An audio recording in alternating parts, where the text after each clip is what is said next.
नमस्कार दोस्तों, मनी मंत्रा में आपका हार्दिक स्वागत है।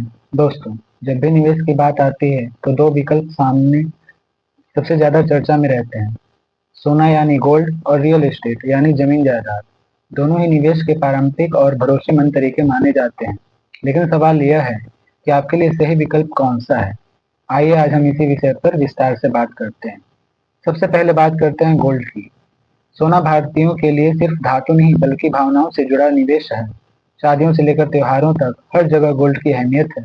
गोल्ड में निवेश आसान है।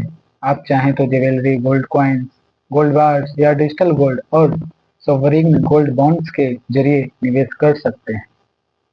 फायदे। गोल्ड हमेशा लिक्विडिटी यानी नकद में बदले के लिहाज से सबसे तेज निवेश माना जाता है। इसकी कीमत पर इन्फ्लेशन का सबसे ज्यादा असर नहीं पड़ता। लंबे समय में गोल्ड सुरक्षित रिटर्न देता है। नुकसान। इसमें रेंटल इनकम जैसा कोई अतिरिक्त लाभ नहीं मिलता। गोल्ड की कीमतें ग्लोबल मार्केट पर निर्भर करती हैं, इसलिए शॉर्ट टर्म में उतार चढ़ाव हो सकता है। अब बात करते हैं रियल एस्टेट की। रियल एस्टेट निवेश का मतलब है प्रॉपर्टी, प्लॉट, फ्लैट या कमर्शियल स्पेस खरीदना। भारत में इसे वेल्थ बिल्डिंग का बड़ा साधन माना जाता है। फायदे। प्रॉपर्टी से आपको दोहरा लाभ मिलता है, कैपिटल एप्रिसिएशन और रेंटल इनकम। यह निवेश लंबे समय तक स्थिर और मजबूत वेल्थ बना सकता है।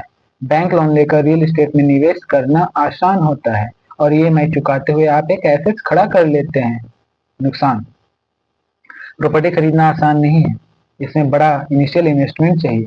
लिक्विडिटी की समस्या है, यानी जो पड़ने पर तुरंत नकद में बदलना मुश्किल हो सकता है। मेंटेनेंस और लीगल फॉर्मेलिटीज भी इसके साथ जुड़ी रहती हैं।